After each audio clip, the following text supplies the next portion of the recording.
Hello friends. आज हम लोग जो चैप्टर पढ़ने जा रहे हैं फ्रेंड्स, उस चैप्टर का नाम है डिमांड। अब फ्रेंड्स, जब भी हम लोग डिमांड वाले चैप्टर की बात करते हैं, हम लोग बहुत सारे अलग अलग टॉपिक्स पढ़ेंगे। जैसे कि हम उसका मीनिंग पढ़ेंगे, उसके factors, expansion, contraction, law of demand, ये बहुत सारी चीजें पढ़नी है फ्रेंड्स। बट इतने सारे अलग अलग टॉपिक पढ़ने से पहले सबसे पहले तो हमको मीनिंग पता होना चाहिए कि डिमांड का एक्चुअल में मीनिंग क्या होता है फ्रेंड्स। जब भी फ्रेंड्स हम लोग डिमांड के मीनिंग की बात करते हैं तो तीन एसेंशियल कंडीशंस है, वो एसेंशियल कंडीशंस फुलफिल होनी चाहिए। कौन सी तीन एसेंशियल कंडीशन है फ्रेंड्स? तो सबसे पहले डिजायर, किसी भी पर्टिकुलर कमोडिटी के लिए उसकी डिजायर होनी चाहिए फ्रेंड्स। मैं ऐसा बोलता हूं मुझे BMW चाहिए, तो ये क्या है फ्रेंड्स? डिजायर है। तो सबसे पहले तो डिजायर होना जरूरी है। डिजायर के बिना कभी भी डिमांड पॉसिबल नहीं है। सो हमको याद रखना है, जो हमारी फर्स्ट कंडीशन है वो है desire. Second friends, ability to pay, मेरी उतनी इनकम होनी चाहिए, मेरा उतना परचेजिंग पावर होना चाहिए। अगर इतना इनकम या इतना परचेजिंग पावर नहीं है तो मैं उस कमोडिटी को परचेज नहीं कर सकता। अगर मेरी 10,000 की इनकम है और मैं बोल रहा हूँ कि मुझे BMW परचेज करनी है, तो वो थोड़ा डिफिकल्ट होगा मेरे लिए। तो परचेजिंग पावर का होना भी बहुत जरूरी है। And third condition friend, willingness to buy. अब विलिंगनेस टू बाय के एक्चुअल में मैं खर्चा भी करूंगा, एक्चुअल में उस चीज को मैं खरीदूंगा भी, तब जाके मैं क्या बोल सकता हूँ? उस चीज को डिमांड बोल सकता हूँ। सो तीन अलग अलग कंडीशन है। सबसे पहले desire for a commodity, ability to pay and willingness to buy. ये तीनों कंडीशन अगर हम लोग फुलफिल करते हैं तो ही हम किसी चीज को क्या बोल सकते हैं फ्रेंड्स? डिमांड बोल सकते हैं। सो हमको क्या याद रखना है friends? First is desire, second is ability and third is willingness. ये तीनों कंडीशन फुलफिल होगी तो ही हम उसको क्या बोलेंगे फ्रेंड्स? डिमांड बोलेंगे। कि एक पर्टिकुलर टाइम पे, एक पर्टिकुलर प्राइस पे कोई भी कंज्यूमर जो भी कमोडिटी परचेस करना चाहता है उसको हम लोग बोलेंगे डिमांड। सो फ्रेंड्स, हमको डिमांड का मीनिंग क्लियर होना चाहिए। हमने तीन कंडीशंस देखी। अब हमको फैक्टर्स देखने हैं फ्रेंड्स। ऐसे कौन से फैक्टर्स हैं जिसकी वजह से डिमांड पे इफेक्ट आता है, यानी जिसकी वजह से डिमांड बढ़ भी सकती है और उसकी वजह से डिमांड कम भी हो सकती है। तो सबसे पहले याद रखना है फ्रेंड्स, हम लोग फैक्टर्स पढ़ रहे हैं, हम लोग फैक्टर्स को डिटर्मिनेंट्स भी बोल सकते हैं।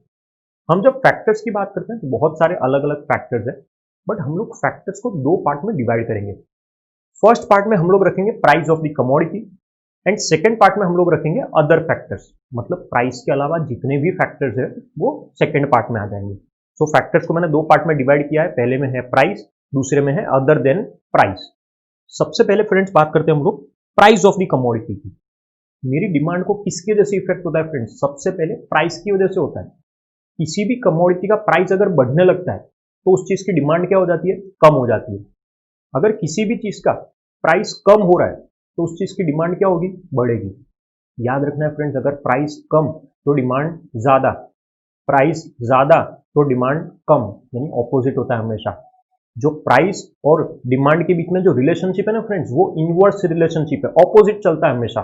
कि प्राइस बढ़ेगा तो डिमांड कम हो जाएगी। तो सबसे पहले अगर मेरी डिमांड को किसी चीज की वजह से इफेक्ट हो रहा है फ्रेंड्स, तो वो कौन सी चीज है? तो वो है प्राइस। यानी प्राइस की वजह से मेरी डिमांड बढ़ भी सकती है और कम भी हो सकती है फ्रेंड्स। तो सबसे पहले हमको फर्स्ट पॉइंट याद रखेंगे, प्राइस ऑफ दी कमोडिटी। अब फ्रेंड्स अदर फैक्टर्स की बात करते हैं। हमने अभी तक फर्स्ट पार्ट पढ़ा प्राइस ऑफ दी कमोडिटी। अब हम लोग सेकेंड पार्ट अदर फैक्टर्स में आते हैं, जिसके अंदर अलग अलग पॉइंट्स आएंगे, जिसमें सबसे फर्स्ट पॉइंट हमको दिया है टेस्ट एंड प्रेफरेंस। अब फ्रेंड्स टेस्ट एंड प्रेफरेंस मतलब कंज्यूमर की लाइक्स डिसलाइक्स, उसकी बात की है यहाँ पे। सो हम लोग यहाँ पे क्या देखेंगे? लाइक्स और डिसलाइक्स। मैं किस चीज में इंटरेस्टेड हूँ। एज चेंज होती है तो हमारा टेस्ट एंड प्रेफरेंस भी चेंज होता है। सो जैसे जैसे हमारा टेस्ट एंड प्रेफरेंस चेंज होगा, उस पर्टिकुलर कमोडिटी की डिमांड भी क्या होते जाएगी फ्रेंड्स? चेंज होते जाएगी। सो टेस्ट एंड प्रेफरेंस बहुत इंपॉर्टेंट है। वो हमारी डिमांड को क्या कर सकता है? इफेक्ट कर सकता है फ्रेंड्स। जैसे ही कमोडिटी के लिए मेरा taste and preference, likes and dislikes change होंगे, वैसे ही उसकी डिमांड भी क्या हो जाएगी फ्रेंड्स? चेंज हो जाएगी। Next point is friends income of the consumer.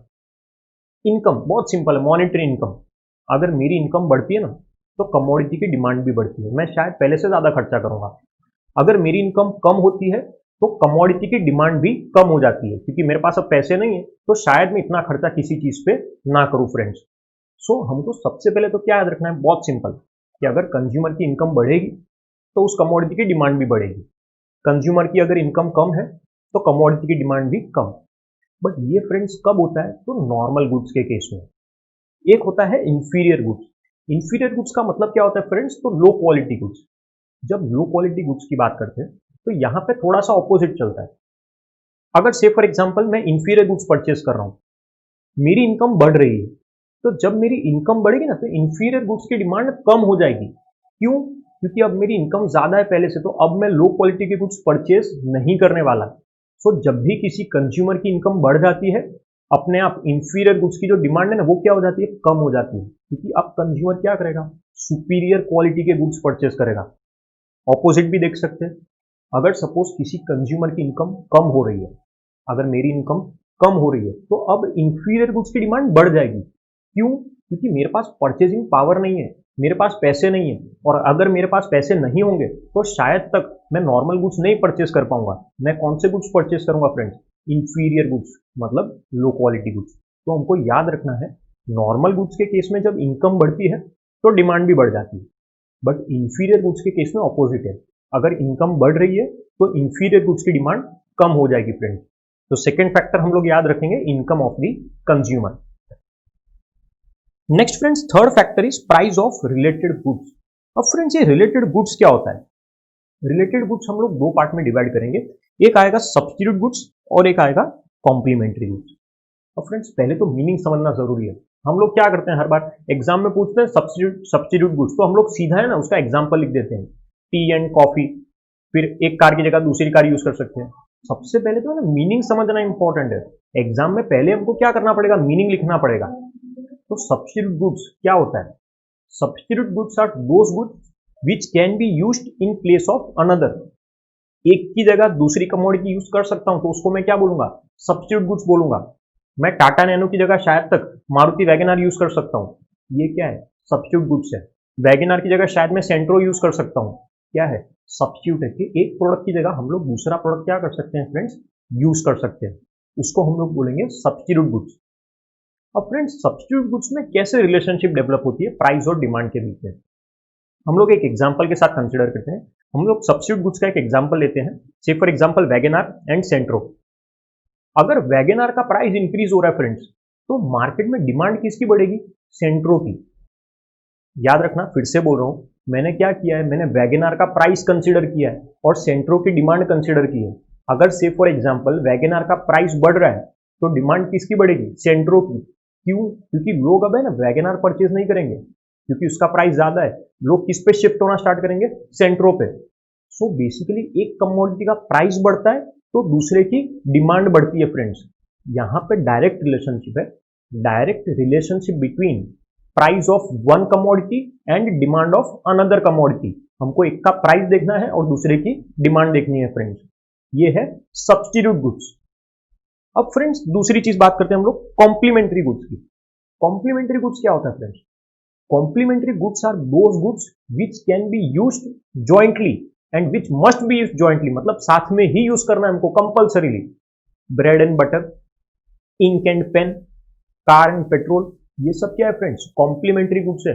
Compulsory साथ में यूज करना पड़ेगा। अगर कार है तो पेट्रोल चाहिए, पेन है तो इंक चाहिए मुझे, ये कॉम्प्लीमेंट्री गुड्स है फ्रेंड्स। कॉम्प्लीमेंट्री गुड्स के केस में फ्रेंड्स इनवर्स रिलेशनशिप होती है, inverse relationship between price of one commodity and demand of another commodity. जैसे कि एक एग्जांपल के साथ कंसीडर करते हैं, एग्जांपल लेते हैं हम लोग कार एंड पेट्रोल का। अगर कार का प्राइस बढ़ रहा है ना तो फ्रेंड्स पेट्रोल की डिमांड कम हो जाएगी। क्यों? ऑब्वियस बात है, अगर कार का प्राइस बढ़ेगा तो क्या लोग कार परचेज करेंगे? नहीं। और अगर लोग कार ही परचेज नहीं करेंगे तो ऑब्वियस बात है वो लोग पेट्रोल भी परचेज नहीं करेंगे फ्रेंड्स। तो यहां पे हमको क्या याद रखना है, किसी एक कमोडिटी का प्राइस बढ़ रहा है तो दूसरे कमोडिटी की डिमांड कम हो जाएगी फ्रेंड्स। इनवर्स रिलेशनशिप है, ऑपोजिट। सब्स्टिट्यूट में पॉजिटिव रिलेशन था, positive relation between price of one commodity and demand of another commodity, जबकि कॉम्प्लीमेंट्री गुड्स के केस में ऑपोजिट हो रहा है। कॉम्प्लीमेंट्री गुड्स के केस में एक चीज का प्राइस बढ़ रहा है तो दूसरी चीज की डिमांड कम हो रही है friends. So price of related goods में हमको दो पॉइंट याद रखने हैं, first is related substitute goods and second is complementary goods friends. अब friends next is expectation about the future price. Future price से रिलेटेड हम लोग एक्सपेक्टेशन करते हैं। एज ए कंज्यूमर मैं अगर कभी मार्केट में जाता हूं ना तो मैं भी फ्यूचर एक्सपेक्टेशन करता हूं। कोई कमोडिटी परचेस करने से पहले सोचता हूं कि अरे यार इसका प्राइस आगे जाके बढ़ने वाला है या कम होने वाला है। अगर किसी चीज का प्राइस मुझे ऐसा लग रहा है कि यार फ्यूचर में बढ़ने वाला है तो मैं मेरा प्रेजेंट कंजम्पशन बढ़ा दूंगा, मैं अभी से उस चीज को परचेस कर लूंगा। क्यों? क्योंकि मैंने फ्यूचर एक्सपेक्टेशन की है कि यार आगे जाके इसका प्राइस क्या होने वाला है, बढ़ने वाला है। अगर सपोज करो उल्टा सोचते हैं, वाइस वर्सा ऑपोजिट सोचते हैं हम लोग, आगे जाके इसका प्राइस कम होने वाला है, तो कंज्यूमर अभी परचेज नहीं करेगा। कंज्यूमर कब परचेज करेगा? फ्यूचर में। मतलब हम लोग फ्यूचर एक्सपेक्टेशन के बेस पे कि भाई फ्यूचर में प्राइस बढ़ेगा या कम होगा, उसके बेस पे हम लोग अभी का जो हमारा कंजम्पशन है ना, वो चेंज कर रहे हैं। हम लोग हमारा अभी का कंजम्पशन या तो बढ़ा रहे हैं या तो फिर कम कर रहे हैं। सो फ्रेंड्स, फ्यूचर एक्सपेक्टेशन भी हमको याद रखना है। Next friends, last point is size and demographic profile of the population. अब ये बहुत इंपॉर्टेंट है, इसमें बहुत गलतियां करते हैं स्टूडेंट्स। सब लोग क्या एक ही पॉइंट लिख देते हैं कि अगर पॉपुलेशन बढ़ रही है तो डिमांड भी बढ़ रही है, पॉपुलेशन कम तो डिमांड भी कम। ऐसा नहीं होता फ्रेंड्स, सिर्फ एक पॉइंट नहीं लिखना, हमको ओवरऑल जो भी चीजें हैं वो सब कुछ कंसिडर करनी है। हमको दो चीजों के बारे में बोला है, एक साइज ऑफ पॉपुलेशन और एक कॉम्पोजिशन भी लिखना है। साइज तो देखो हम सबको पता है कि अगर पॉपुलेशन कंट्री में बढ़ते जा रही है तो कमोडिटी की डिमांड भी बढ़ेगी। अगर पॉपुलेशन कम हो रही है तो कमोडिटी की डिमांड भी कम हो जाएगी। बहुत सिंपल है। लेकिन कॉम्पोजिशन, जैसे से फॉर एग्जांपल अगर मैं बोलता हूं कि पॉपुलेशन में चिल्ड्रन ज्यादा है, अगर चिल्ड्रन ज्यादा है ना तो टॉयज की डिमांड होगी। अगर फीमेल पॉपुलेशन ज्यादा है तो कॉस्मेटिक्स की डिमांड होगी। अगर एजेड पॉपुलेशन ज्यादा है तो मेडिसिन की डिमांड होगी। सो बेसिकली हम लोग पॉपुलेशन के साइज के साथ साथ उसका कॉम्पोजिशन भी कंसिडर कर रहे हैं। कॉम्पोजिशन को कंसिडर करना बहुत इंपॉर्टेंट है फ्रेंड्स। सो एग्जाम में लिखते टाइम ध्यान रखना हम लोगों को कि हम दोनों चीज लिखेंगे, size of population as well as composition of population friends. So ये हमने अभी तक फैक्टर्स देखे हैं, determinants that is factors affecting demand. दो पार्ट में देखे थे, price and other than price. अब फ्रेंड्स अगर हम लोगों को ये फैक्टर्स याद है तो हमारा जो नेक्स्ट टॉपिक है डिमांड फंक्शन का, वो हमारे लिए एकदम इजी है। मैं 2 मिनट में क्या कर सकता हूं, उसको सॉल्व कर सकता हूं। कैसे? देखो डिमांड फंक्शन का मतलब क्या होता है, सिंपल, एकदम सिंपल। डिमांड फंक्शन का मतलब relationship between demand and its determinants. Relationship between demand and its determinants, मतलब हमने स्टार्टिंग में तो मीनिंग पढ़ा था डिमांड का वो, और उसके दो फैक्टर्स पढ़े वो, उसके बीच में जो भी रिलेशनशिप है ना उसको मैं क्या बोलता हूँ, डिमांड फंक्शन बोलता हूँ।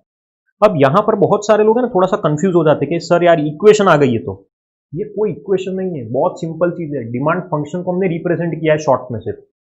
जैसे कि हम लोग देख सकते हैं यहां पे दिया है डी ऑफ एक्स, तो डी ऑफ एक्स का मतलब क्या होता है, डिमांड ऑफ कमोडिटी एक्स। कोई भी एक पर्टिकुलर कमोडिटी है उसकी डिमांड डिराइव कर रहे हैं हम लोग। फंक्शन ऑफ कौन सी चीजें देखी थी हमने, प्राइस ऑफ द कमोडिटी देखा था, सबसे फर्स्ट पॉइंट जो हमारा था वो। प्राइस ऑफ रिलेटेड गुड्स हमने देखा था, जिसमें हमने देखा था सब्स्टिट्यूट एंड कॉम्प्लीमेंट्री, वो भी हमारा एक फैक्टर था। एक्सपेक्टेशन रिगार्डिंग फ्यूचर प्राइस, मैं सोच रहा था कि यार फ्यूचर में प्राइस बढ़ेगा या फिर कम होगा। टेस्ट एंड प्रेफरेंस, हमने लाइक्स एंड डिसलाइक्स की बात की थी। कंज्यूमर्स इनकम, जिसके अंदर मैंने बोला था बेसिकली कि अगर इंफीरियर गुड्स है तो क्या, नॉर्मल गुड्स है तो क्या, एंड अदर फैक्टर्स। मतलब ये सारी चीजें जब भी हम लोग मिला देते हैं तो हम लोगों को हमारा क्या मिल जाएगा, demand function. Relationship between demand and its determinants is known as demand function friends. बहुत इजी है, सिर्फ क्या करना है हम लोगों को, फैक्टर्स याद रखने हैं। अगर फैक्टर्स याद है, डिटर्मिनेंट्स याद है, तो डिमांड फंक्शन मुझे याद होगा ही होगा। Clear friends? अब फ्रेंड्स जो हमारा नेक्स्ट टॉपिक है वो है लॉ ऑफ डिमांड। बहुत इंपॉर्टेंट टॉपिक है, कहीं भी जाओगे, कोई भी कोर्स में जाओगे, ये चीज तो हमको पढ़नी ही है normally. Law of demand economic subject में सबसे कॉमन चीज है ये। अब फ्रेंड्स लॉ ऑफ डिमांड क्या होता है? बहुत सिंपल चीज है। किसी भी कमोडिटी का अगर से फॉर एग्जांपल प्राइस की बात करता हूं मैं, अगर किसी चीज का प्राइस से फॉर एग्जांपल बढ़ रहा है तो उस चीज की डिमांड क्या हो जाएगी फ्रेंड्स, कम हो जाएगी। ये हम पहले से देखते आ रहे हैं। अगर किसी चीज का प्राइस कम हो रहा है तो उस चीज की डिमांड क्या हो जाएगी फ्रेंड्स, बढ़ जाएगी। सो बेसिकली सबसे पहले हम लोग क्या देखते हैं, प्राइस और डिमांड की रिलेशनशिप। अगर प्राइस बढ़ेगा तो डिमांड कम हो जाएगी, अगर प्राइस कम तो डिमांड ज्यादा। बहुत सिंपल है, ये सबको आता है लॉ ऑफ डिमांड में, relationship between price and demand. और कैसी रिलेशनशिप है, तो इनवर्स रिलेशनशिप है। एक चीज का प्राइस कम हो रहा है तो उस चीज की डिमांड क्या हो रही है, बढ़ रही है। ऑपोजिट चलता है हमेशा। बट है ना, लॉ ऑफ डिमांड में एक और बहुत इंपॉर्टेंट चीज है जो हर बार वर्ड यूज किया जाता है, हम लोग उसकी बात करते हैं, अदर थिंग्स रिमेनिंग अनचेंज्ड। यहाँ पे ना बहुत सारी चीजें ऐसी हम लोग बहुत बार देखते हैं, other factors remaining constant, other things remaining unchanged. तो ये क्या है, ये जो दूसरी चीजें जो कांस्टेंट रहती है वो क्या चीजें हैं? तो फ्रेंड्स अदर फैक्टर्स की बात की यहाँ पे हमने पढ़ा, income of the consumer, taste and preference, future expectation, ये बहुत सारी चीजें पढ़ी। बट लॉ ऑफ डिमांड में हमको सिर्फ और सिर्फ दो ही चीज की रिलेशनशिप देखनी है। वो क्या है? तो वो है प्राइस एंड डिमांड। अब फ्रेंड्स, अब हम लोगों को जो टॉपिक देखना है वो है लॉ ऑफ डिमांड। बहुत इंपॉर्टेंट टॉपिक है, इकोनॉमिक्स में सबसे ज्यादा इंपॉर्टेंस दे सकते हैं हम लोग इसको, लॉ ऑफ डिमांड को। हर स्टूडेंट को लॉ ऑफ डिमांड नॉर्मली पता होना ही चाहिए। अब फ्रेंड्स, लॉ ऑफ डिमांड क्या है? तो बेसिकली रिलेशनशिप देखेंगे हम लोग, relationship between price and demand. Price और डिमांड की क्या करना है हमको यहाँ पे रिलेशनशिप देखनी है कि अगर किसी भी चीज का प्राइस बढ़ रहा है तो उस चीज की डिमांड क्या हो जाएगी फ्रेंड्स? कम हो जाएगी। अगर किसी चीज का प्राइस कम हो रहा है तो उस चीज की डिमांड बढ़ जाएगी। तो इनवर्स रिलेशनशिप है, प्राइस बढ़ता है तो डिमांड कम हो जाती है, प्राइस कम तो डिमांड ज्यादा। बहुत ईजी है, ये तो सबको पता है। लेकिन फ्रेंड्स एक और चीज है, other factors remaining constant unchange. अब ये क्या होता है, अदर फैक्टर्स रिमेनिंग अनचेंज? अब बहुत सिंपल है, हम लोगों ने पहले फैक्टर्स पढ़े थे, वो फैक्टर्स को हमने दो पार्ट में डिवाइड किया था, price and other than price. यहां पे जो फैक्टर्स की बात की है वो अदर देन प्राइस की बात की है। मतलब लॉ ऑफ डिमांड के हिसाब से अगर डिमांड के अंदर जो चेंज आ रहा है तो वो सिर्फ और सिर्फ किसकी वजह से आना चाहिए? प्राइस की वजह से। जितने भी अदर फैक्टर्स है जैसे taste and preference, income of the consumer, price of related goods, future expectation, तो वो सभी फैक्टर्स क्या रहेंगे फ्रेंड्स? कांस्टेंट। मतलब डिमांड में इनकी वजह से एज सच कोई चेंज आने वाला नहीं है फ्रेंड्स। सो याद रखना है, लॉ ऑफ डिमांड में जो भी चेंज आ रहा है डिमांड के अंदर वो सिर्फ और सिर्फ प्राइस की वजह से आ रहा है फ्रेंड्स। अब हम लोगों ने ये देखा, अगर हम लोगों को लॉ ऑफ डिमांड का मीनिंग क्लियर है तो उसके एजम्पशंस जो है फ्रेंड्स, जो हमको अज्यूम करना है लॉ पढ़ते टाइम, वो एजम्पशंस बहुत ईजी हो जाएंगे हमारे लिए। हमको फैक्टर्स याद है और हमने मीनिंग के अंदर बहुत क्लियरली पढ़ा है कि जितने भी फैक्टर्स है डिमांड से रिलेटेड वो सभी फैक्टर्स क्या होने चाहिए? कांस्टेंट होने चाहिए। उन फैक्टर्स के अंदर एज सच कोई चेंज आना चाहिए नहीं। तो यहाँ पे वही चीज भी है एजम्पशन के अंदर, taste and preference of the consumers remain unchanged. देखो कंज्यूमर का जो टेस्ट एंड प्रेफरेंस है वो क्या रहेगा? कांस्टेंट रहने वाला है। Second factor, income of the consumer, जो कंज्यूमर की इनकम है वो भी क्या रहेगी? कांस्टेंट रहेगी, कोई चेंज आएगा नहीं। Next, price of substitute, price of complementary, मतलब रिलेटेड गुड्स की बात की है फ्रेंड्स कि रिलेटेड गुड्स का प्राइस भी क्या रहना चाहिए? कांस्टेंट रहना चाहिए। Consumer do not make anticipation regarding future price, मतलब जो फ्यूचर एक्सपेक्टेशन है उसकी बात की है यहाँ पे। And last, size of population remains same, population का साइज भी क्या रहेगा? कांस्टेंट रहने वाला है, एज सच कोई चेंज आने वाला नहीं है। तो ये फ्रेंड्स एजम्पशंस है। अगर हमको फैक्टर्स आते हैं तो एजम्पशंस बहुत क्लियर है, क्योंकि एजम्पशंस में हमको क्या करना है? सिर्फ एक वर्ड ऐड करना है, रिमेन्स अनचेंज्ड, बस खत्म, और कुछ भी नहीं। क्योंकि लॉ ऑफ डिमांड में डिमांड अगर चेंज हो रही है तो सिर्फ और सिर्फ एक चीज की वजह से, और वो है प्राइस। यहां तक फ्रेंड्स सभी को क्लियर होना चाहिए। अब हम लोग लॉ ऑफ डिमांड को एक्सप्लेन करेंगे, देखेंगे किस तरीके से शेड्यूल बनाया जाता है, किस तरीके से उसका कर्व बनाया जाता है। सबसे पहले तो हम जब डिमांड शेड्यूल की बात करते हैं फ्रेंड्स, कोई भी चीज को जब मैं टेबल फॉर्म में रिप्रेजेंट करता हूं तो वो क्या हो जाता है? शेड्यूल। तो यहां पे हम लोग क्या कर रहे हैं? पहले डिमांड शेड्यूल पढ़ रहे हैं, टेबुलर रिप्रेजेंटेशन, रिपीट कर रहा हूं, tabular representation of different quantity demanded at different possible price, के अलग अलग प्राइस पे जो भी अलग अलग क्वांटिटी मैं डिमांड कर रहा हूं उसको मैं क्या बोलता हूं? डिमांड शेड्यूल बोलता हूं। सो फ्रेंड्स याद रखना है हमको, tabular representation of different quantity demanded at different possible price, कि जैसे जैसे प्राइस चेंज होता है कंज्यूमर की डिमांड भी क्या होती है? चेंज होती है। यहाँ पे हम लोग देख सकते हैं प्राइस 50 से 40 हो रहा है, 40 से 30, 20, 10 कम हो रहा है। और जब प्राइस कम हो रहा है तो लॉ ऑफ डिमांड में बोला था कि जब प्राइस कम होगा तो डिमांड क्या होती जाएगी फ्रेंड्स? बढ़ते जाएगी, 1 2 3 4 5 इस तरीके से। सो फ्रेंड्स डिमांड शेड्यूल में बेसिकली क्या हो रहा है? हम लोग ने टेबल फॉर्म में रिप्रेजेंट किया है कि अलग अलग प्राइस पे जो भी अलग अलग क्वांटिटी डिमांड की जाएगी वो। अब फ्रेंड्स डिमांड कर्व की बात करते हैं। जब हम लोग डिमांड कर्व की बात करते हैं फ्रेंड्स तो बहुत सिंपल है, ग्राफ की बात कर रहे हैं हम लोग यहाँ पे।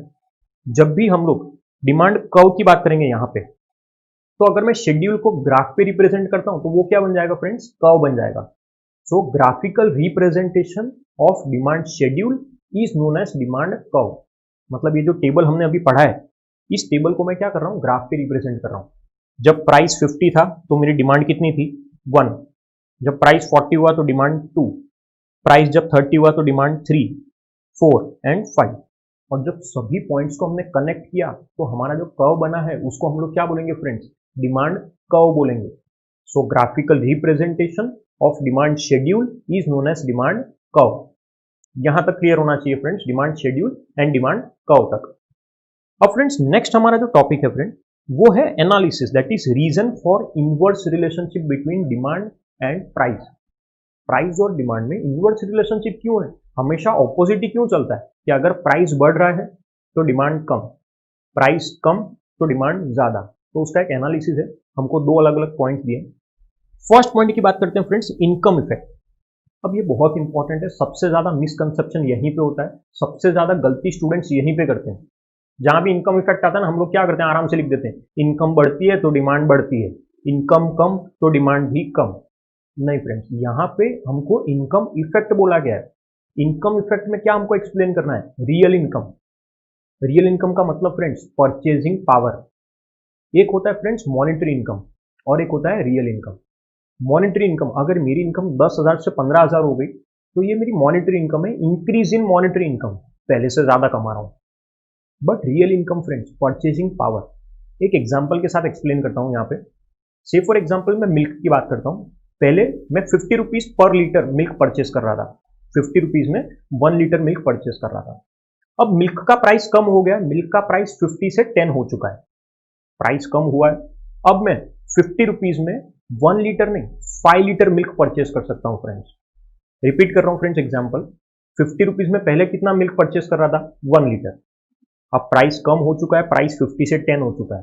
तो अब 50 रुपए में यानी 50 रुपीज में मैं कितना मिल्क परचेस कर पाऊंगा फ्रेंड्स, 5 लीटर। मेरी इनकम आज भी उतनी की उतनी ही है, मेरे पास अभी भी 50 रुपए हैं, बट उस 50 रुपए में मैं 1 लीटर नहीं, मैं क्या कर सकता हूं, 5 लीटर मिल्क क्या कर सकता हूं, परचेस कर सकता हूं। सो मेरा परचेसिंग पावर बढ़ गया है, मेरी रियल इनकम बढ़ गई है।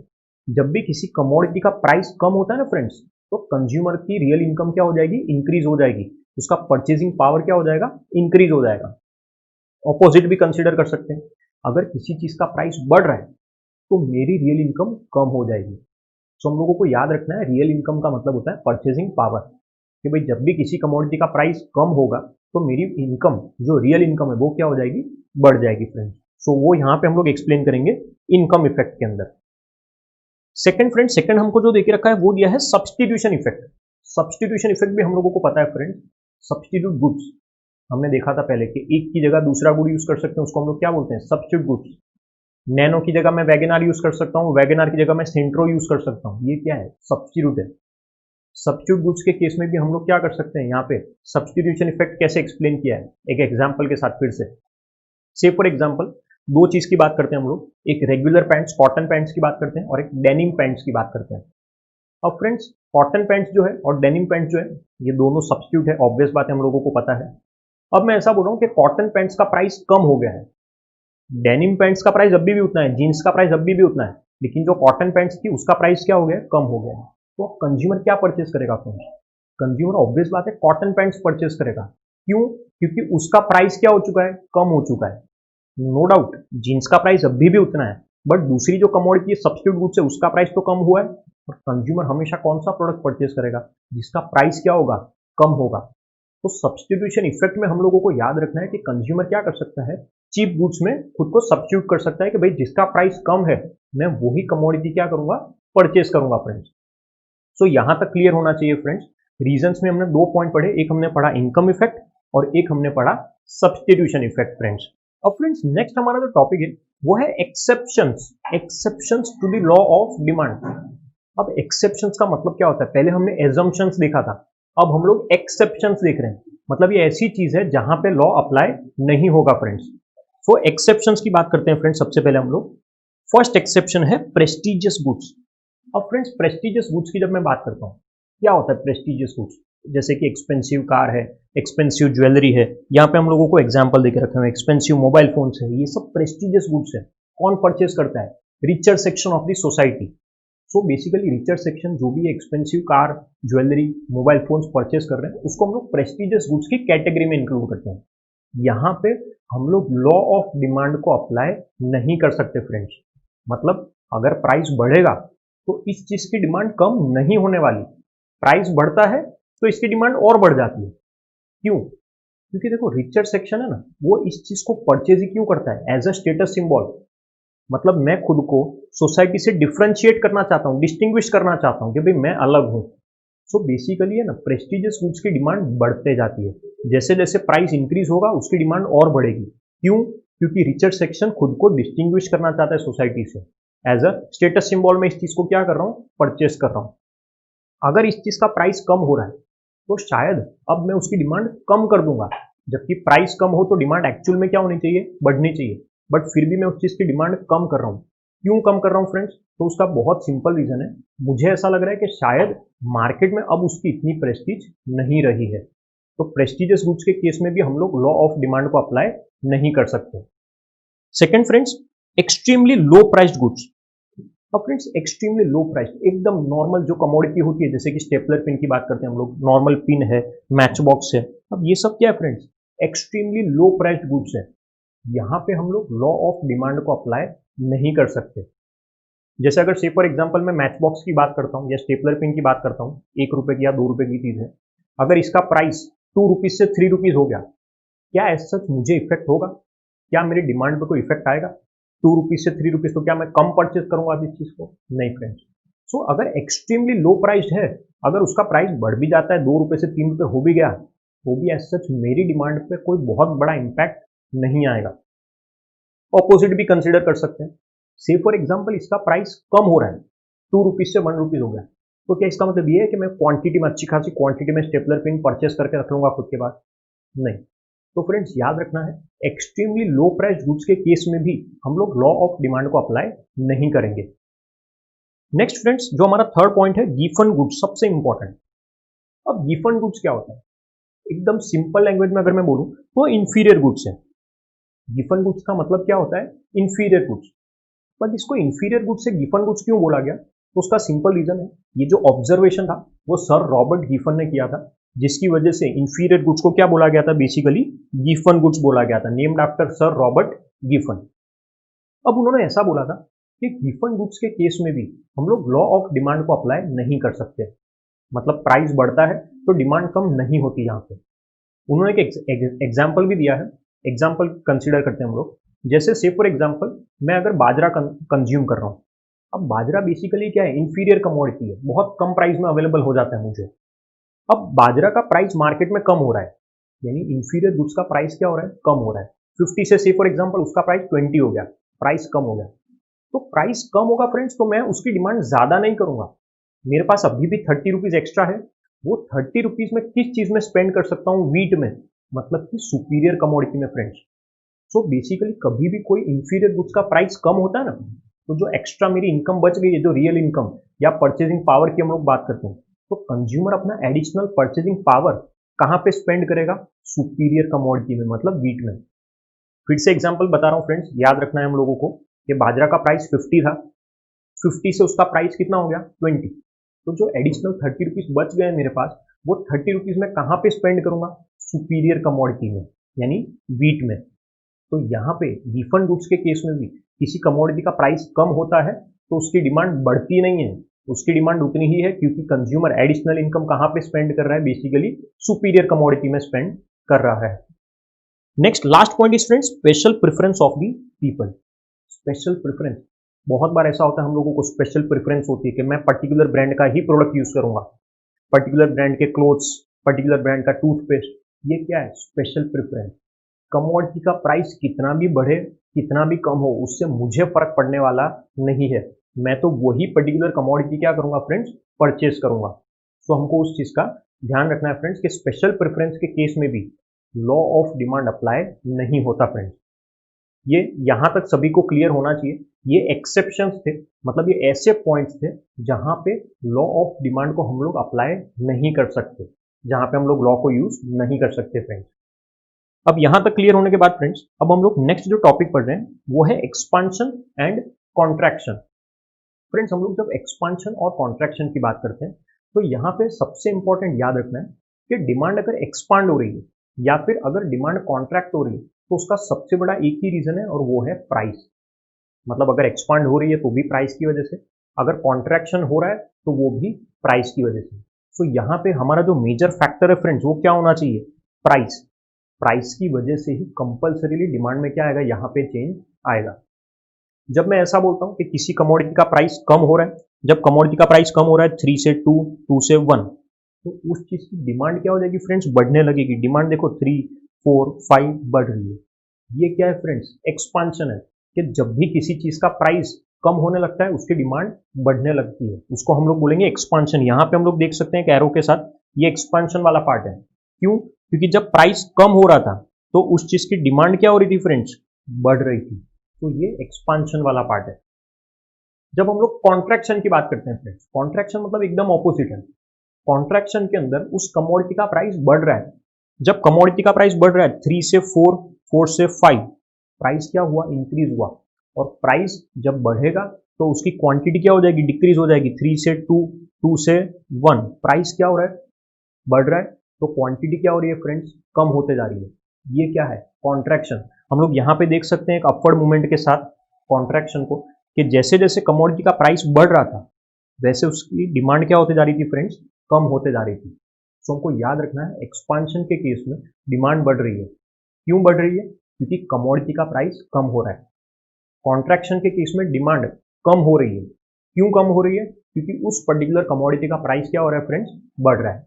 सो हमको याद रखना है, expansion and contraction is only and only due to change in price of the commodity friends. अब फ्रेंड्स, अब हमको जो नेक्स्ट टॉपिक पढ़ना है वो है फ्रेंड्स इंक्रीज और डिक्रीज इन डिमांड। पहले हमने जो पढ़ा था वो था expansion and contraction of demand, अब है increase and decrease in demand. अब यहाँ पे भी फ्रेंड्स डिमांड बढ़ रही है, डिमांड कम हो रही है, बट रीजन अलग है। जब हम लोग एक्सपांशन और कॉन्ट्रैक्शन की बात करते हैं तो एक्सपांशन और कॉन्ट्रैक्शन के अंदर बेसिकली हमने क्या देखा था, रीजन प्राइस। जबकि यहाँ पे अगर डिमांड बढ़ रही है या फिर कम हो रही है तो उसका रीजन है other factors, taste and preference, income of the consumer, future expectation, वो सारी चीजें। सो हमको दोनों चीज का डिफरेंस याद होना चाहिए। एक्सपांशन एंड कॉन्ट्रैक्शन में डिमांड चेंज हो रही थी but due to price. Increase and decrease के अंदर अगर डिमांड चेंज हो रही है तो वो है ड्यू टू अदर फैक्टर्स। जैसे अगर हम लोग यहाँ पे शेड्यूल की बात करते हैं तो यहाँ पे हम लोग देख सकते हैं प्राइस क्या है फ्रेंड्स, कांस्टेंट है, प्राइस में कोई चेंज आया नहीं है। प्राइस पहले भी 3 था और बाद में भी 3 ही है, लेकिन फिर भी क्वांटिटी चेंज हो रही है। क्वांटिटी 1 से लेके कहां तक पहुंच गई फ्रेंड्स, 5 तक। कैसे पहुंच गई, कौन से फैक्टर्स की वजह से, तो वो है अदर फैक्टर्स। किसी चीज का टेस्ट एंड प्रेफरेंस अच्छा लग रहा है तो डिमांड बढ़ रही है। मेरी अगर इनकम बढ़ रही है तो डिमांड बढ़ रही है। तो फ्रेंड्स, अलग अलग रीजंस की वजह से इनकम बढ़ सकती है या फिर कम हो सकती है। अगर मेरी इनकम बढ़ रही है तो डिमांड बढ़ेगी। टेस्ट एंड प्रेफरेंस अच्छा है किसी चीज के लिए तो उस चीज की डिमांड बढ़ेगी। पॉपुलेशन बढ़ रही है तो डिमांड बढ़ेगी। ये सब क्या है फ्रेंड्स, ये है इंक्रीज इन डिमांड। डिमांड क्या हो रही है, कंटिन्यूसली बढ़ रही है। ऑपोजिट कंसीडर करते हैं, अगर मेरी इनकम कम हो रही है तो डिमांड कम हो जाएगी। टेस्ट एंड प्रेफरेंस किसी चीज का अगेंस्ट में जा रहा है, मुझे वो चीज नहीं पसंद है तो भी उस चीज की डिमांड क्या हो जाएगी, कम हो जाएगी। कंट्री में पॉपुलेशन कम हो रही है तो भी डिमांड क्या हो जाएगी फ्रेंड्स, कम हो जाएगी। तो ये बेसिकली क्या है फ्रेंड्स, डिमांड कम हो रही है, डिक्रीज इन डिमांड।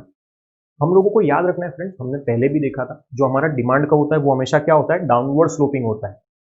अब जब हमारी डिमांड बढ़ रही है, प्राइस तो फ्रेंड्स अभी भी क्या हमारा कांस्टेंट है, प्राइस के अंदर ऐसा कोई चेंज नहीं आया। जो चेंज आ रहा है वो सिर्फ क्वांटिटी में आ रहा है। सो फ्रेंड्स, यहाँ पे हमारा डिमांड को जब भी इंक्रीज की बात करते हैं, इंक्रीज इन डिमांड, तो हमारा डिमांड को कहाँ पे शिफ्ट होना चाहिए, राइट में शिफ्ट होना चाहिए। Rightward shift in demand is known as increase in demand. यहाँ पे हम लोग देख सकते हैं कि राइट में हमारा डिमांड का क्या हो रहा है, शिफ्ट हो रहा है, ये इंक्रीज इन डिमांड है। जब किसी चीज की डिमांड कम होती है और जब भी डिमांड कम होगी हम लोग कहाँ पे शिफ्ट होंगे, लेफ्ट में शिफ्ट होंगे। यानी अगर इंक्रीज है तो राइट में और अगर डिक्रीज है तो लेफ्ट में हम लोग क्या करेंगे, शिफ्ट करेंगे फ्रेंड्स। सो ये है increase and decrease in demand, but reason याद रखना है, it is always due to other factors. Expansion and contraction में प्राइस था और यहाँ पे इंक्रीज एंड डिक्रीज के अंदर अदर फैक्टर्स है फ्रेंड्स। अब फ्रेंड्स, हमारा जो नेक्स्ट टॉपिक है वो है individual demand and market demand. अब इंडिविजुअल और मार्केट डिमांड की बात करते हैं। क्या होता है इंडिविजुअल एंड मार्केट, बहुत सिंपल है। जब हम लोग किसी भी एक सिंगल कंज्यूमर की डिमांड की बात करते हैं, मैं सिर्फ मेरी बात करता हूं तो वो क्या है, इंडिविजुअल डिमांड है। लेकिन मार्केट में अगर मैं सभी कंज्यूमर्स की बात करता हूं, सभी कंज्यूमर्स की डिमांड को ऐड कर देता हूं, तो उसको मैं क्या बोलूंगा फ्रेंड्स, मार्केट डिमांड। तो हमको याद रखना है, एक है इंडिविजुअल डिमांड और एक है मार्केट डिमांड। हम लोग शेड्यूल के थ्रू, एक एग्जाम्पल के थ्रू कंसिडर कर सकते हैं, इस चीज को समझ सकते हैं। जब मैं इंडिविजुअल डिमांड की बात करता हूँ, demand of mister A, demand of mister B and demand of mister C, ये सब क्या है फ्रेंड? इंडिविजुअल डिमांड है। क्या अलग अलग प्राइस पे, डिफरेंट पॉसिबल प्राइस पे जो भी क्वांटिटी ये लोग डिमांड कर रहे थे, यानी प्राइस जब 10 था, 8 था, 6, 4, 2, उस टाइम पे मिस्टर ए जो डिमांड कर रहे थे वो क्या है? Individual demand. मिस्टर बी जो डिमांड कर रहे थे, इंडिविजुअल डिमांड। मिस्टर सी की demand again individual demand. But market demand friends, market demand का मतलब क्या होता है? Sum total. मार्केट में जितने भी कंज्यूमर है, mister A, mister B and mister C, तीनों की डिमांड को मैं क्या कर दूंगा? ऐड कर दूंगा। तो उसको मैं क्या बोलूंगा फ्रेंड्स? उसको मैं बोलूंगा market demand. Total of A, B and C, तीनों की डिमांड को ऐड किया है। फर्स्ट केस में देखो 1 + 2 + 3 = 6, नेक्स्ट 2 + 3 + 4 = 9। मतलब हम लोग क्या कर रहे हैं? हर इंडिविजुअल की डिमांड को क्या करते जा रहे हैं? ऐड करते जा रहे हैं, जिससे हमको हमारी क्या मिल जाएगी? मार्केट की डिमांड मिल जाएगी फ्रेंड्स। अब फ्रेंड्स ये हमने जो देखा है ये शेड्यूल है। हमने पहले भी एक और चीज पढ़ी है, वो है डिमांड कर्व। जब भी मैं किसी शेड्यूल को ग्राफ में रिप्रेजेंट करता हूं तो वो क्या बन जाएगा फ्रेंड्स? डिमांड शेड्यूल को ग्राफ पे रिप्रेजेंट किया तो डिमांड कर्व। समझ में आना चाहिए, हमने पहले भी पढ़ा था ये चीज। तो डिमांड कर्व की बात करते हैं हम मिस्टर ए की अगर हम लोग बात करते हैं, मिस्टर ए की डिमांड को अगर मैं ग्राफ पे रिप्रेजेंट करता हूं तो ये डिमांड कर्व किसका हो जाएगा? मिस्टर ए का। जैसे हमने पहले भी देखा था किस तरीके से डिमांड कर्व बनाया जाता है। बाय एक्सिस पे मैंने प्राइस को प्लॉट किया है और एक्स एक्सिस पे मैंने क्वांटिटी को प्लॉट किया है। ये मिस्टर ए की डिमांड है। सेम तरीके से हम लोग मिस्टर बी की भी डिमांड कर्व देख सकते हैं। मिस्टर बी का डिमांड कर्व है कि मिस्टर बी अलग अलग प्राइस पे क्या अलग अलग क्वांटिटी डिमांड कर रहे थे। नेक्स्ट हम लोग फ्रेंड्स मिस्टर सी की डिमांड भी कंसीडर कर सकते हैं कि मिस्टर सी अलग अलग प्राइस पे क्या क्वांटिटी डिमांड कर रहे थे। ये बेसिकली हमने कुछ भी नहीं किया है फ्रेंड्स, शेड्यूल को सिर्फ ग्राफ में रिप्रेजेंट किया है। तो बेसिकली यहाँ पे क्या बन गए? तीन अलग अलग कर्व बन गए। पहले मिस्टर ए के लिए, फिर मिस्टर बी के लिए और फिर मिस्टर सी के लिए। But friends market demand curve, market demand का मतलब मार्केट डिमांड शेड्यूल में जो हमारा आंसर था लास्ट में, उसके बेसिस पे जब मैं ग्राफ बनाता हूं तो हमारा कौन सा आंसर आएगा? मार्केट डिमांड कर्व आएगा friends. So market demand curve के लिए हमको मार्केट डिमांड शेड्यूल के जो भी फिगर्स है फ्रेंड्स, वो हम लोग यहाँ पे क्या करेंगे? प्लॉट करेंगे। और ये भी बहुत सिंपल है, एक नॉर्मल डिमांड कर्व ही है। डाउनवर्ड स्लोपिंग जो होता है वो नेगेटिव रिलेशनशिप है। अलग अलग प्राइस पे जो अलग अलग क्वांटिटी डिमांड की जा रही थी वही है यहाँ पे भी। बट फर्क सिर्फ इतना है कि यहाँ पे सभी कंज्यूमर्स की डिमांड का एडिशन हो चुका है, सम टोटल लिया है हम लोगों ने friends.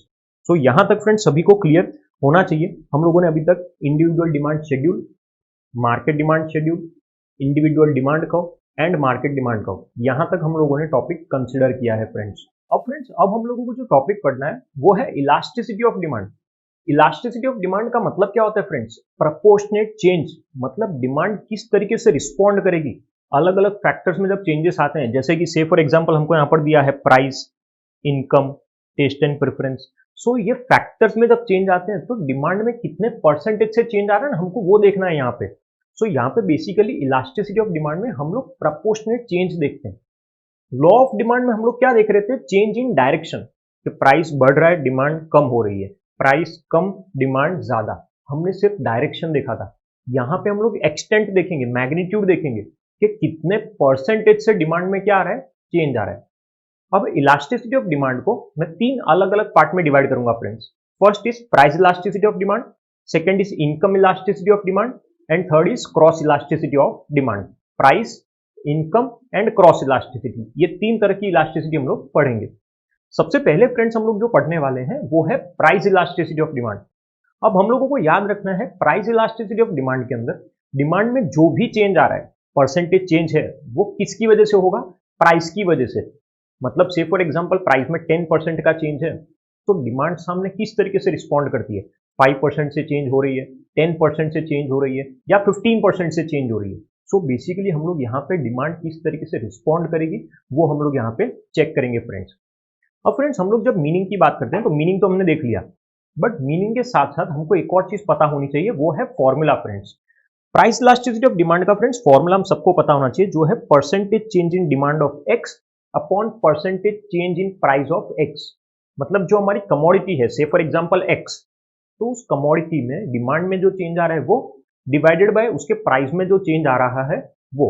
So our formula will be percentage change in demand of commodity X upon percentage change in price of commodity X. बहुत सिंपल है फ्रेंड्स।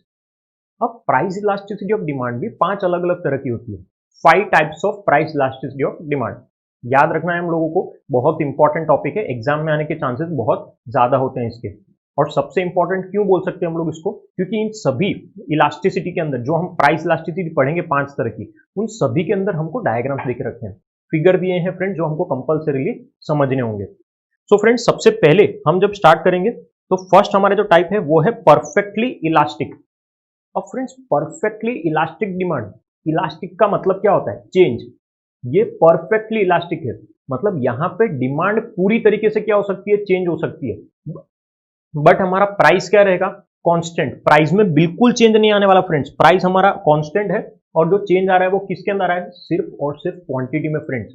मतलब क्वांटिटी से फॉर एग्जांपल पहले इतनी थी, अब क्वांटिटी बढ़ रही है, यानी क्वांटिटी चेंज हो सकती है, प्राइस क्या है उतना का उतना ही है। इसको हम लोग क्या बोलेंगे friends, perfectly elastic. There is no change in price, there is no change in price. Price अभी भी हमारा उतना का उतना ही है, बट फिर भी डिमांड पूरी तरीके से क्या हो रही है फ्रेंड्स, चेंज हो रही है। इसको हम लोग बोलते हैं perfectly elastic demand. But friends, perfectly elastic demand, हम लोग फिगर अगर देखें यहाँ पे डायग्राम, तो यहाँ पे हम लोग देख सकते हैं कि हमारा जो डिमांड कर्व है वो क्या है, वो पैरेलल टू एक्स एक्सिस है, एकदम स्ट्रेट लाइन है, कोई चेंज नहीं, कुछ नहीं, बहुत सिंपल डायग्राम है। बट यहाँ पे एक और चीज हमको देके रखी है, इंफिनिटी। अब ये इनफाइनाइट इलास्टिसिटी ऑफ डिमांड, यहाँ पे प्राइस इलास्टिसिटी इनफाइनाइट क्यों है, तो उसका सिंपल रीजन है, हम लोग है ना फॉर्मूला के थ्रू समझते हैं। हमने अभी अभी जस्ट फॉर्मूला देखा था, क्या देखा था, percentage change in demand of commodity X upon percentage change in price of commodity x. मतलब डिमांड में जो चेंज आ रहा है वो अपॉन प्राइस के अंदर जो चेंज आ रहा है वो। यहां पे हम लोग अगर देखें तो हमारा डिमांड के अंदर से फॉर एग्जांपल जो चेंज है, हम ऐसा कंसीडर करते हैं कि 10% का चेंज आ रहा है। प्राइस के अंदर जो चेंज है, प्राइस में तो हम देख सकते हैं कोई चेंज नहीं है, 0 है, तो 10% upon 0%। Percentage change in demand is 10 upon percentage change in price 0। सो हमारा आंसर फ्रेंड्स क्या आ जाएगा, इन्फिनिटी आ जाएगा फ्रेंड्स, इनफाइनाइट आ जाएगा। सो फर्स्ट केस में, परफेक्टली इलास्टिक के केस में, यहां पे हम लोग क्या लिखेंगे, इनफाइनाइट लिखेंगे फ्रेंड्स।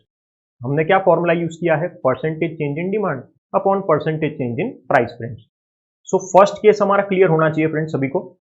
अब जो सेकंड केस है फ्रेंड्स, वो एग्जैक्टली इसका ऑपोजिट है, जो हम पढ़ेंगे perfectly inelastic. Perfectly inelastic, perfectly inelastic के अंदर प्राइस के अंदर चेंज आने वाला है, क्वांटिटी में बिल्कुल चेंज नहीं आएगा। क्या बोला है, नाम में ही लिखा है परफेक्टली इनइलास्टिक, मतलब क्वांटिटी में बिल्कुल चेंज नहीं आएगा। सो यहां पे हम लोग देख सकते हैं जो हमारी क्वांटिटी है, जो डिमांड है, वो एकदम कांस्टेंट है।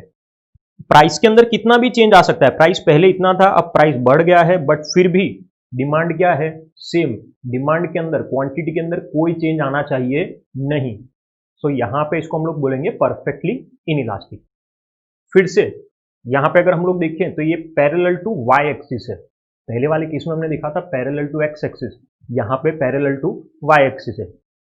फर्स्ट केस में हमने फॉर्मूला अप्लाई किया था, ऑब्वियस बात है सेकंड केस में भी हम लोग क्या करेंगे, फॉर्मूला अप्लाई करेंगे। अगेन कौन सा formula, percentage change in demand. कितना है percentage change in demand, 0% friends, कोई चेंज नहीं आ रहा डिमांड में, upon percentage change in price. Price के अंदर से फॉर एग्जांपल 10% का चेंज है, सो 10% का चेंज। सो हमारा आंसर क्या आएगा फ्रेंड्स, 0।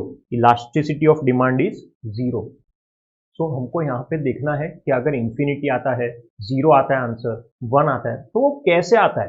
सो हम ये फॉर्मूलाज के थ्रू क्या कर सकते हैं, इस चीज को डिराइव कर सकते हैं।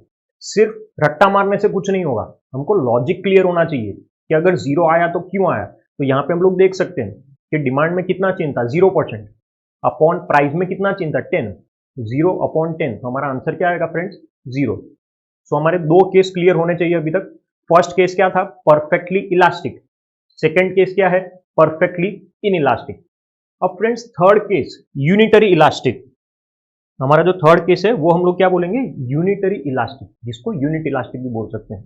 जब मैं यूनिट इलास्टिक की बात करता हूं तो यहां पे आएगा इक्वल चेंज, मतलब प्राइस के अंदर जितना चेंज है, डिमांड में भी एग्जैक्टली उतना ही चेंज है। सो इसको हम लोग बोलेंगे यूनिटरी इलास्टिक। यहां पे हम लोग देख सकते हैं कि प्राइस पहले P था और हमारी क्वांटिटी थी M। प्राइस कम हो रहा है, प्राइस P से P1 आ गया है और हमारी क्वांटिटी M से M1 तक आ गई है। यानी प्राइस कम होगा तो ऑब्वियस बात है क्वांटिटी बढ़ेगी। यहाँ पे हम लोगों को फिर से फॉर्मूला अप्लाई करेंगे हम लोग। से for example percentage change in demand कितना है 5% upon percentage change in price again 5%। क्यों? क्योंकि हमने यूनिट इलास्टिक बोला है। यूनिट इलास्टिक मतलब डिमांड और प्राइस दोनों में कैसा चेंज आना चाहिए फ्रेंड्स, इक्वल चेंज आना चाहिए। सो यहाँ पे हमारा आंसर क्या होगा फ्रेंड्स 1।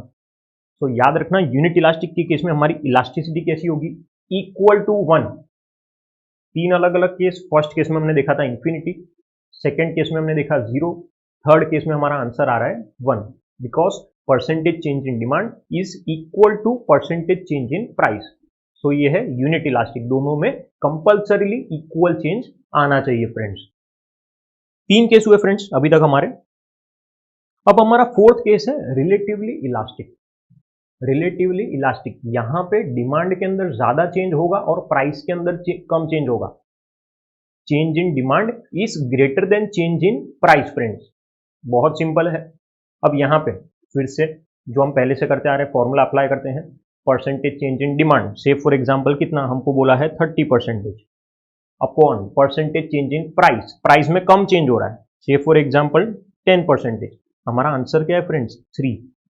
तो यहाँ पे हम लोग क्या लिखेंगे फ्रेंड्स, यहाँ पे हमारी इलास्टिसिटी ऐसे ही बोली जाएगी, elasticity of demand is greater than 1। मेरा आंसर कुछ भी हो सकता है 3, 4, 5, 6 कुछ भी। तो हम लोग यहाँ पे क्या बोलेंगे, elasticity of demand is greater than 1। हमेशा हमको इस तरीके से डिपिक्ट करना होगा फ्रेंड्स। यहाँ पे हम लोग डायग्राम में देख सकते हैं, एक्स एक्सिस पे हमको क्वांटिटी दी है, वाई एक्सिस पे प्राइस एज यूजुअल। जो मेरा प्राइस था वो पहले P1 था और ये मेरी क्वांटिटी थी M1। प्राइस इंक्रीज हो रहा है, प्राइस कितना इंक्रीज हुआ है, सिर्फ 10% से इंक्रीज हुआ है, बट डिमांड कम हो रही है। कितनी कम हो रही है, 30% तक डिमांड क्या हो गई है, कम हो गई है।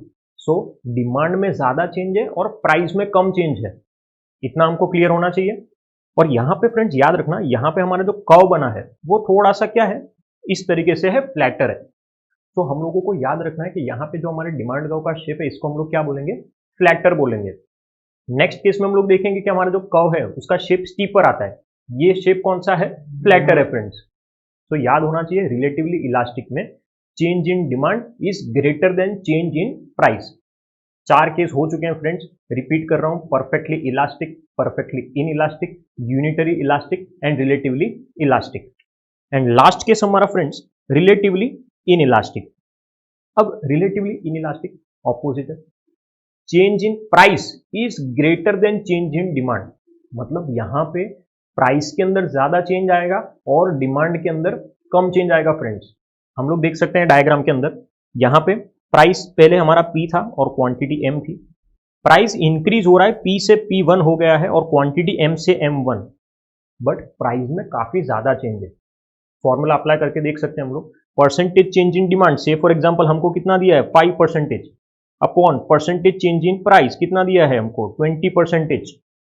जो हमारा आंसर आया वो क्या है फ्रेंड्स 0.25। अब ये क्या है बेसिकली फ्रेंड्स, यहां पे हम लोग बोलेंगे elasticity of demand is less than 1। Elasticity of demand is less than 1। तो ये कौन सा केस है फ्रेंड्स हमारा, relatively in elastic. Relatively in elastic के केस में हमको याद रखना है प्राइस में ज्यादा चेंज आ रहा है और डिमांड के अंदर कम चेंज आ रहा है फ्रेंड्स। और यहाँ पे हमारे डिमांड कर्व का जो शेप है उसको हम लोग क्या बोलेंगे फ्रेंड्स, स्टीपर। क्या बोलेंगे उसको, स्टीपर, थोड़ा नीचे की तरफ है।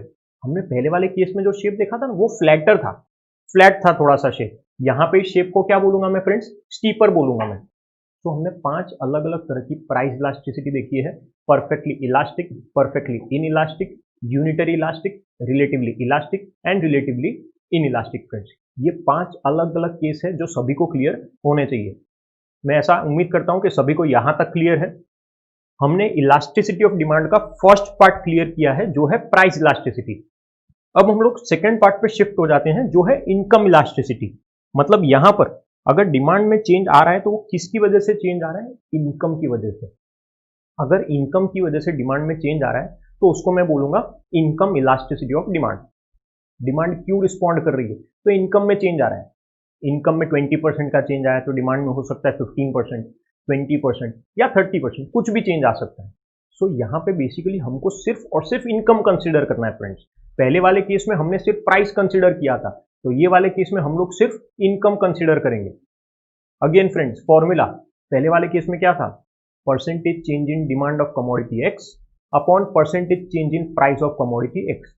यहाँ पे बहुत सिंपल है, प्राइस को रिप्लेस कर दूंगा किसके साथ, इनकम के साथ, क्योंकि ये इनकम इलास्टिसिटी है फ्रेंड्स।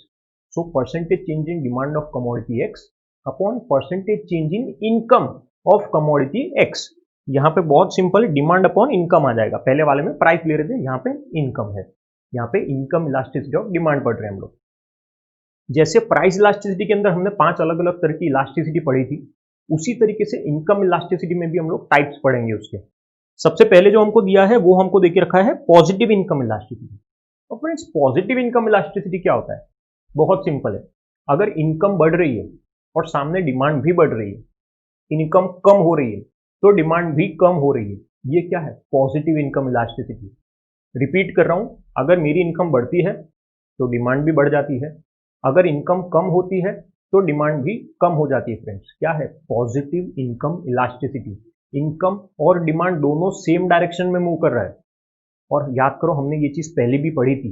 कौन से केस में पढ़ी थी, नॉर्मल गुड्स के केस में। फ्रेंड्स, नॉर्मल गुड्स में हमने पढ़ा था कि जब कंज्यूमर की इनकम बढ़ती है उस चीज की डिमांड भी बढ़ जाती है, जब उसकी इनकम कम होती है उस चीज की डिमांड भी कम हो जाती है। फ्रेंड्स, क्या है ये, इनकम इलास्टिसिटी में कौन सा case, positive income elasticity in case of normal goods.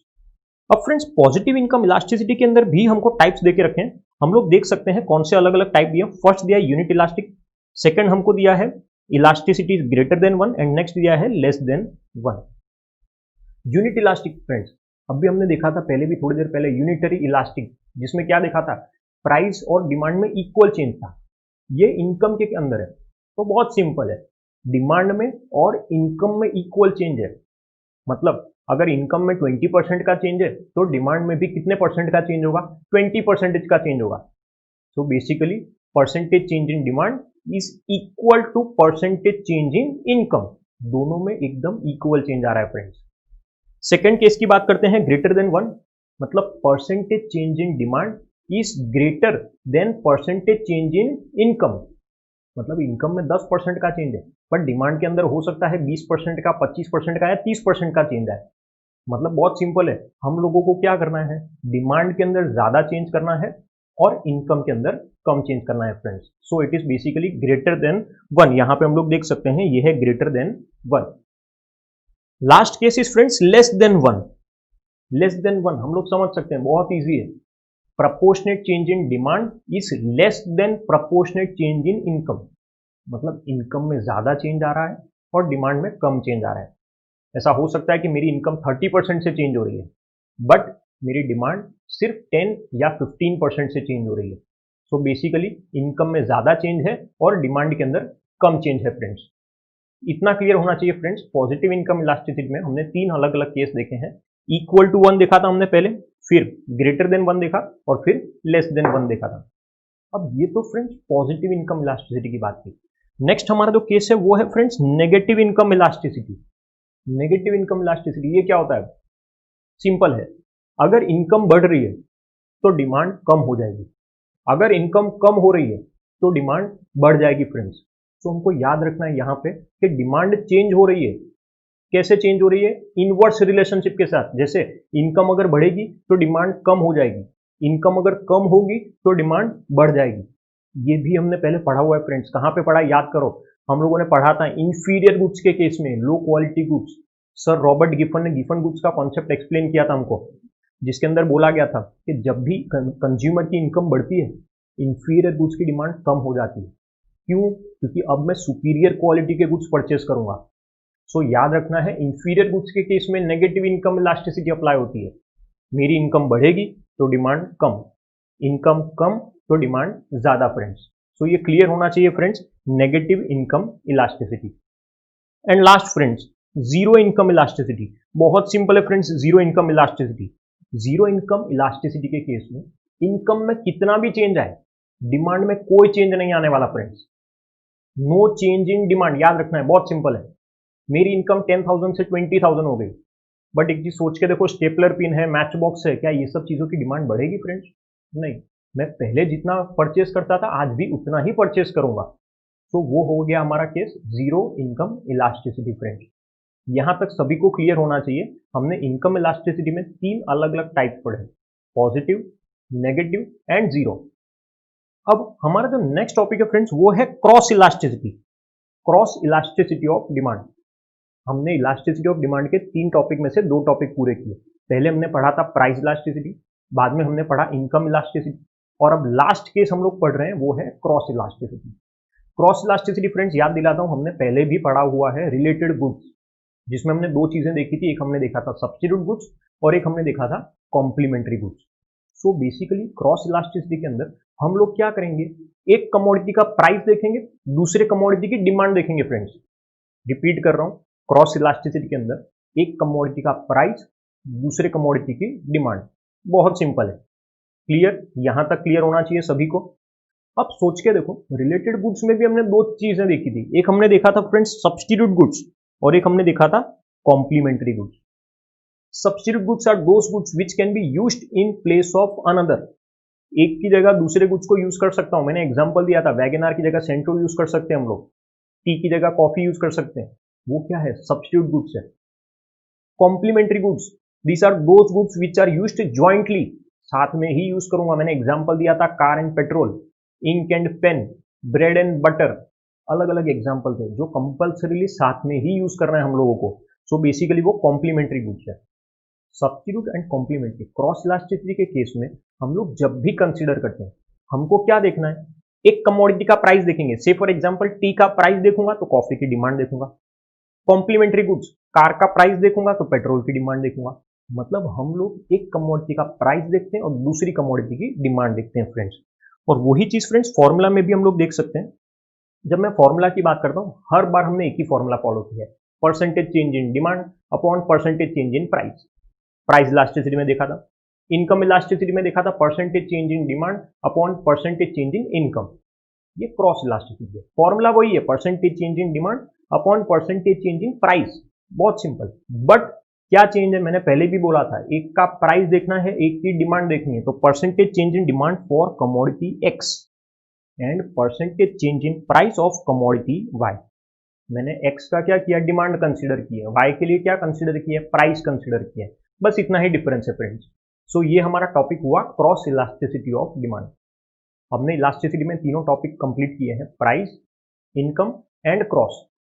अब लास्ट हमारा जो टॉपिक है फ्रेंड्स वो है methods of measuring elasticity. Methods, कौन से ऐसे मेथड्स है जिसके थ्रू मैं इलास्टिसिटी को मेजर कर सकता हूं। तो फ्रेंड्स अलग अलग मेथड होते हैं जिसके थ्रू हम लोग इलास्टिसिटी मेजर कर सकते हैं। डिपेंड करता है सिचुएशन के हिसाब से कि मैं कौन से मेथड को यूज करूंगा। सबसे फर्स्ट जो हमारा मेथड होता है वो होता है प्रपोर्शनेट चेंज, जिसको हम लोग परसेंटेज मेथड बोलते हैं। परसेंटेज मेथड जो हम अभी तक देखते आए बार बार, percentage change in demand upon percentage change in price. First method proportionate change. Second method friends total outlay method, जिसका दूसरा नाम होता है टोटल एक्सपेंडिचर मेथड।